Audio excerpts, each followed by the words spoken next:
इस लेक्चर में हम देखेंगे कि माइटोकॉन्ड्रिया को हम क्यों कहते हैं कि माइटोकॉन्ड्रिया हमारे सेल का पावर हाउस है या हमारी बॉडी का पावर हाउस है।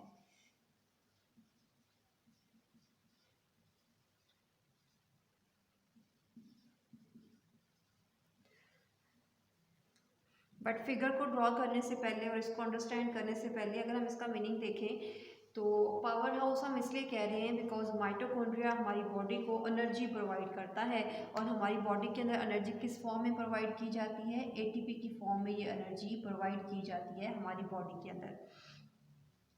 और ये एटीपी कहाँ से आता है? ये एटीपी ग्लूकोज को ब्रेक डाउन करवाने के बाद वहाँ से निकाला जाएगा। अब ये ग्लूकोज को ब्रेक डाउन करवाने के लिए एक सेलुलर रेस्पिरेशन का कंप्लीट चैप्टर हमने देखना है, उसके अंदर ही इसको पढ़ेंगे। लेकिन जो माइटोकॉन्ड्रिया से रिलेटेड चीज़ें हैं वो अभी हम डिस्कस कर लेते हैं। तो माइटोकॉन्ड्रिया में हमने एक फिंगर लाइक प्रोजेक्शन ड्रॉ की थी और हमने बात की थी कि माइटोकॉन्ड्रिया के अंदर दो मेम्ब्रेन्स प्रेजेंट होती हैं, एक आउटर मेम्ब्रेन होती है और एक इनर मेम्ब्रेन होती है।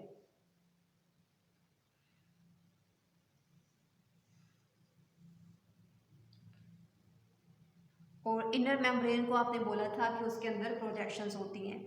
अब दोनों मेम्ब्रेन्स आपको पता है कि लिपिड बायलेयर की बनी होती है, तो हम इसको इस तरह से ड्रॉ कर लेते हैं सो डैट इसका लिपिड बायलेयर का जो कॉन्सेप्ट है वो क्लियर हो जाए।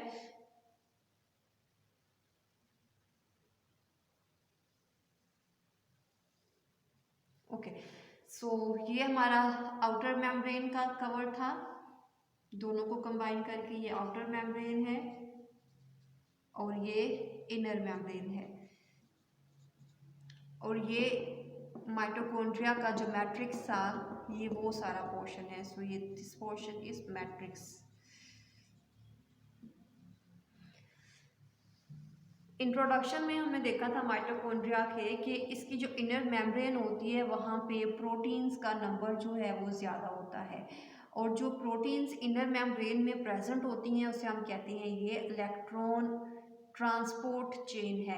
ये इलेक्ट्रॉन ट्रांसपोर्ट चेन बेसिकली क्या करती है कि जब ग्लूकोज का मॉलिक्यूल ब्रेक डाउन करवाया जाता है, ये रेस्पिरेशन के चैप्टर में डिटेल वैसे हम देखेंगे इसकी कि तो उसमें से जो इलेक्ट्रॉन एक्सट्रैक्ट होता है उस इलेक्ट्रॉन को down the concentration gradient move करवाया जाता है। तो इस चेन में से या इस प्रोटीन में से जब इलेक्ट्रॉन डाउनवर्ड मूव करता है तो इसमें से एनर्जी रिलीज होती है। तो जो एनर्जी इसमें से रिलीज होती है वो हम यूज़ करते हैं एक्टिव ट्रांसपोर्ट के लिए। एक्टिव ट्रांसपोर्ट किस चीज़ की? कि यहाँ पे जो हाइड्रोजन आइंस मैट्रिक्स के अंदर प्रेजेंट होते हैं उसको पंप करवाया जाता है आउटर कंपार्टमेंट के अंदर।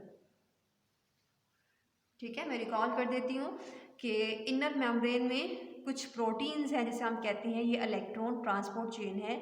ये इलेक्ट्रॉन ट्रांसपोर्ट चेन इंशाल्लाह रेस्पिरेशन के चैप्टर में हम डिटेल पढ़ेंगे। ये इलेक्ट्रॉन ट्रांसपोर्ट चेन के अंदर जितनी भी प्रोटीन्स होती हैं वो क्या करती हैं कि वो इलेक्ट्रॉन को मूव करवाती हैं और इलेक्ट्रॉन को डाउन द कंसंट्रेशन ग्रेडियंट जो मूव करवाने की वजह से उसमें से कुछ एनर्जी रिलीज होती है।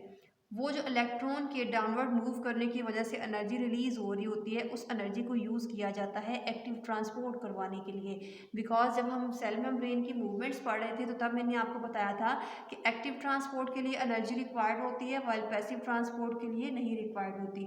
इट मीन्स कि हमने हाइड्रोजन के कम अमाउंट वाली कम कंसनट्रेशन वाले एरिया से हाई कंसनट्रेशन वाले एरिया के अंदर इसको मूव करवाया है और इस मूवमेंट को आप कहते हो ये एक्टिव ट्रांसपोर्ट है। और एक्टिव ट्रांसपोर्ट के लिए एनर्जी कहाँ से आई है? इलेक्ट्रॉन से, जो कि इलेक्ट्रॉन ट्रांसपोर्ट चेन प्रोवाइड करती है, जो कि हमने रेस्पिरेशन के चैप्टर के अंदर पढ़ना है।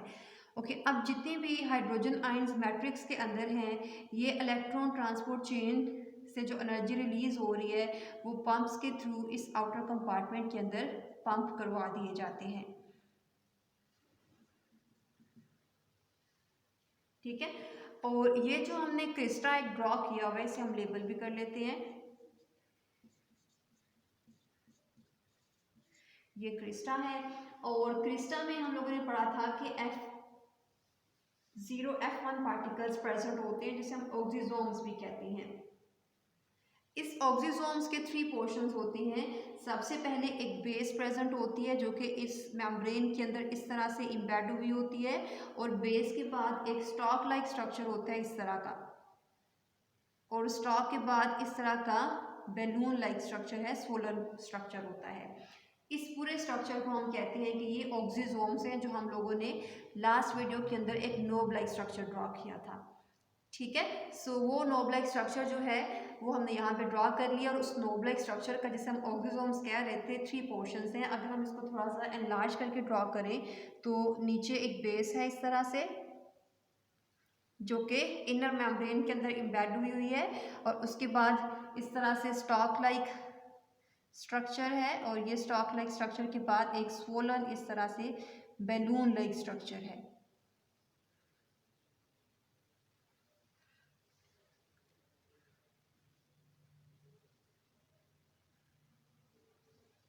अब हम इनको लेबल भी कर लेते हैं। नीचे जो हमने बेस ड्रॉ की है इसे हम कहते हैं कि ये F0 पार्टिकल्स हैं।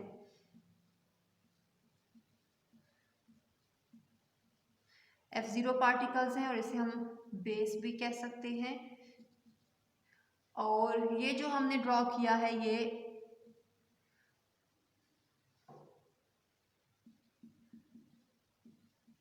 स्टॉक है, और स्टॉक को हम कहते हैं कि ये F5 F6 पार्टिकल्स हैं।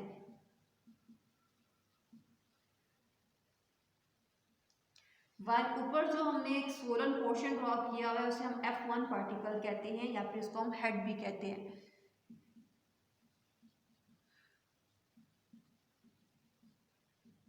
ठीक है, सो ये F1 पार्टिकल क्या है, ये बेसिकली हेड है, और इस हेड को हम कहते हैं कि ये एक बेसिकली एंजाइम है, जिसे हम कहते हैं ये ATPase है।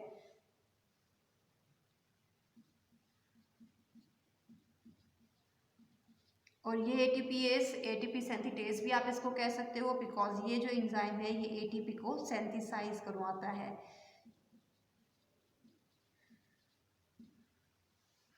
ठीक है, सो अभी हमने 3 पोर्शंस ड्रॉ किए हैं इस ऑक्सीजोम के। बेस पोर्शन जिसे हम F0 पार्टिकल्स भी कहते हैं, और ये इनर मेम्ब्रेन के अंदर एम्बेड हुआ होता है। एक नैरो पोर्शन जिसे हमने स्टॉक बोला, और ये F5 F6 पार्टिकल्स हैं। पार्टिकल्स के नेम्स आपने याद रखने हैं। और स्वोलन पोर्शन जिसे हमने हेड बोला, और इस हेड को हमने F1 पार्टिकल्स बोला। इसके अलावा ये जो हेड पोर्शन है ये बेसिकली एक एंजाइम होता है, जिसे आप ATPase कहते हो, और ये ATPase ATP को सिंथेसाइज करवाता है। ठीक है, और ATP वो मॉलिक्यूल है जो कि हमें एनर्जी प्रोवाइड करेगा। ओके, अब क्या किया जाता है कि ये जो हमने हाइड्रोजन आइंस को मूव करवाया था एक्टिव ट्रांसपोर्ट के थ्रू, पंप करवाया था, अब ये जो हाइड्रोजन आइंस हैं ये हाई कंसंट्रेशन के एरिया से लो कंसंट्रेशन के एरिया की तरफ स्पॉन्टेनियसली मूव करते हैं। बट स्पॉन्टेनियसली मूव करने के लिए हमने लास्ट वीडियो के अंदर देखा था कि जो इनर मेम्ब्रेन है इसकी परमेबिलिटी कम होती है। ठीक है, वो किसी भी आयन को परमिशन नहीं देती है, वो सिलेक्शन करती है पहले। तो ये वाले जो हाइड्रोजन आयन्स हैं ये इस मेम्ब्रेन के थ्रू क्रॉस नहीं कर सकते। इन्होंने क्रॉस करना है तो क्रॉस करने के लिए वो इन ऑक्सीजोम्स के थ्रू मूव करेंगे। ठीक है, तो जैसे ही ये प्रोटॉन के पार्टिकल्स इस ऑक्सीजोम के थ्रू मूव करेंगे तो इसमें से एनर्जी रिलीज होगी। एनर्जी रिलीज क्यों होगी? बिकॉज ये हाई कंसनट्रेशन के एरिया से लो की तरफ मूव करेंगे, और एनर्जी कंपनसेट करने के लिए वो रिलीज आउट कर देंगे।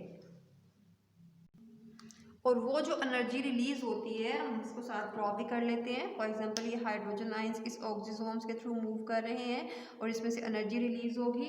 तो जो एनर्जी रिलीज होगी उस एनर्जी को यूज़ किया जाएगा। ये जो मैंने लाइन ड्रॉ की है ये एनर्जी के रिलीज होने की है। ये जो एनर्जी रिलीज होती है इसको यूज़ किया जाता है ADP एंड इनऑर्गेनिक फॉस्फेट्स को कंबाइन करके अगेन से एक ATP का मॉलिक्यूल बनाने के लिए। ठीक है, बिकॉज ये एक एनाबॉलिक रिएक्शन है। एनाबॉलिक रिएक्शन मीन्स के दो स्मॉलर मॉलिक्यूल्स कंबाइन करके एक बड़े साइज का मॉलिक्यूल बनाएंगे। तो किसी भी एनाबॉलिक रिएक्शन के लिए हमें एनर्जी रिक्वायर होती है, एनर्जी हमें ऐड करना होती है। फॉर एग्जांपल ये एक बड़ा मॉलिक्यूल है, तो इससे जब स्मॉलर पीसेस के अंदर इस तरह से ये ब्रेक डाउन होगा तो ये कैटाबॉलिज्म होता है और इसमें एनर्जी रिलीज होती है। जब दो स्मॉलर मॉलिक्यूल्स ने कंबाइन करके एक बड़ा मॉलिक्यूल बनाना होता है तो इसके लिए हमें इस रिएक्शन को एनर्जी प्रोवाइड करना होती है।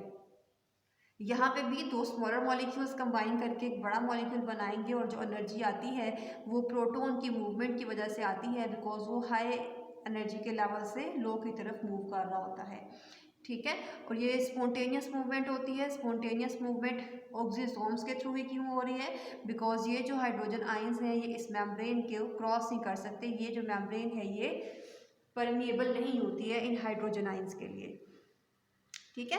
सो इस एटीपी की सिंथेसिस की वजह से, बिकॉज हमने बोला कि ये वाला जो स्वोलन पोर्शन है, ये जो हेड है, ये एज अ एटीपीएज वर्क करेगा। ये वो एंजाइम है जो कि एटीपी को सिंथेसाइज करवाता है। तो बेसिकली हमारी बॉडी को ये वाला जो एटीपी सिंथेसाइज हुआ है ये हमें एक्टिविटीज़ के लिए एनर्जी प्रोवाइड करता है।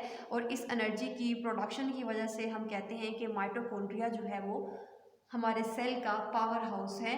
पावर हाउस क्यों बोला? बिकॉज जितनी भी एनर्जी चाहिए होती है वो ये माइटोकॉन्ड्रिया प्रोवाइड करेगा। और माइटोकॉन्ड्रिया किस तरह से प्रोवाइड करेगा वो भी हमने यहाँ पे देख लिया।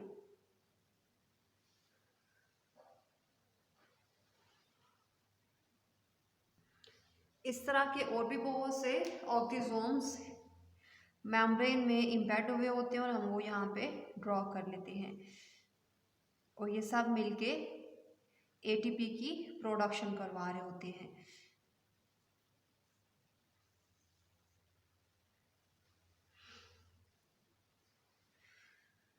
इनर मेम्ब्रेन का वो फेस जो कि माइटोकॉन्ड्रिया के मैट्रिक्स की तरफ होता है उसे हम कहते हैं कि ये एम फेस है।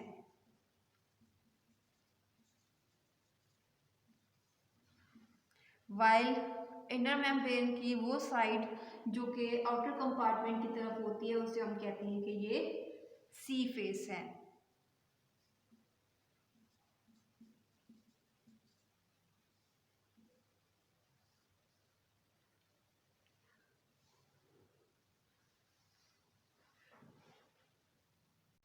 सो रीज़न को डिस्कस करने के बाद कि माइटोकॉन्ड्रिया को हम पावर हाउस क्यों कहते हैं और किस तरह से ये एटीपी की प्रोडक्शन करवाता है, अब हम देख लेते हैं कि माइटोकॉन्ड्रिया के क्या फंक्शंस हो सकते हैं। सो फर्स्ट फंक्शन तो आपको क्लियर है, जैसे हमने देखा कि ये पावर हाउस है। तो फर्स्ट फंक्शन जो माइटोकॉन्ड्रिया का है कि ये एटीपी को सिंथेसाइज करवाते हैं।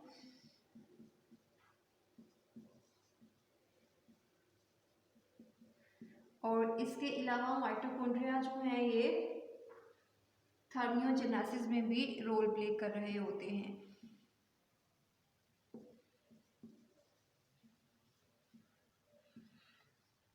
बिकॉज जब भी बॉडी का टेम्परेचर लो होता है तो माइटोकॉन्ड्रिया ज़्यादा हीट प्रोडक्शन का जो प्रोसेस है वो इन्हांस कर देंगे, ज़्यादा एटीपी प्रोड्यूस करवाएंगे और जो हमारी बॉडी का टेम्परेचर है दोबारा से मेंटेन करवा देंगे, ठीक है। बिकॉज ये एनर्जी प्रोडक्शन करवाते हैं, हीट प्रोडक्शन करवाते हैं, तो ये टेम्परेचर को रेगुलेट करने में भी हमारी बॉडी के अंदर रोल प्ले कर रहे होते हैं। इसके अलावा ये वाइटलोजेनेसिस का प्रोसेस भी कंट्रोल करते हैं।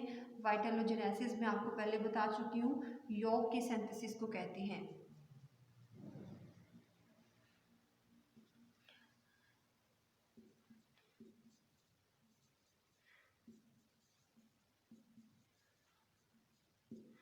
और ये जो यॉक सिंथेसाइज हो रही होती है ये किसी भी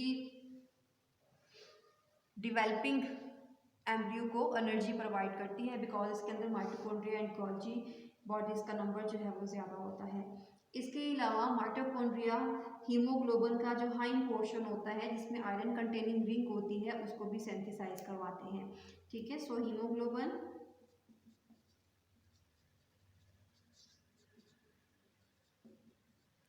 प्लस मायोग्लोबिन ये दो प्रोटीन्स हैं जो कि हमारे रेड ब्लड सेल्स में प्रेजेंट हैं और ऑक्सीजन को कैरी करने में हेल्प आउट करती हैं। मायोग्लोबिन स्पेसिफिकली हमारे मसल्स के अंदर प्रेजेंट होती है। और इन दोनों का जो हाइंड पोर्शन है जो कि आयरन कंटेनिंग रिंग वाला पोर्शन है वो कौन बनाता है? वो माइटोकॉन्ड्रिया बना रहा होता है, ठीक है। सो ये कुछ चीज़ें थी जो हमने सिंथेसिस के साथ उसके एटीपी की सिंथेसिस के साथ उसके फंक्शंस के अंदर डिस्कस की। ऑब्जेक्टिव के पॉइंट ऑफ व्यू से ये इन्फॉर्मेशन इसमें ऐड कर लें कि जो आप लोगों ने ऑक्सीजोम्स क्रिस्टा के ऊपर ड्रॉ किए थे उसका नंबर किसी भी माइटोकॉन्ड्रिया के अंदर 10,000 से लेके 1 लाख तक वेरी कर सकता है, ठीक है। 10,000 से लेके 1 लाख तक ऑक्सीजोम्स का नंबर किसी भी माइटोकॉन्ड्रिया के अंदर हो सकता है। और ऑक्सीजोम्स आपने देखा कि वो पोर्शन है जो कि एटीपी को सिंथेसाइज करवाता है। इसके अलावा माइटोकॉन्ड्रिया का नंबर हर एक सेल के अंदर वेरी करता है। कुछ सेल्स ऐसे होते हैं जिनमें जस्ट एक ही माइटोकॉन्ड्रिया होता है, लाइक क्लोरेला के या क्लेमाइडोमोनास के कुछ ऐसे सेल्स हैं जो कि जिनके अंदर जस्ट एक ही माइटोकॉन्ड्रिया होता है। वाइल जो इंसेक्ट्स के फ्लाइट मसल्स होते हैं उसमें 5 लाख माइटोकॉन्ड्रिया हो सकते हैं।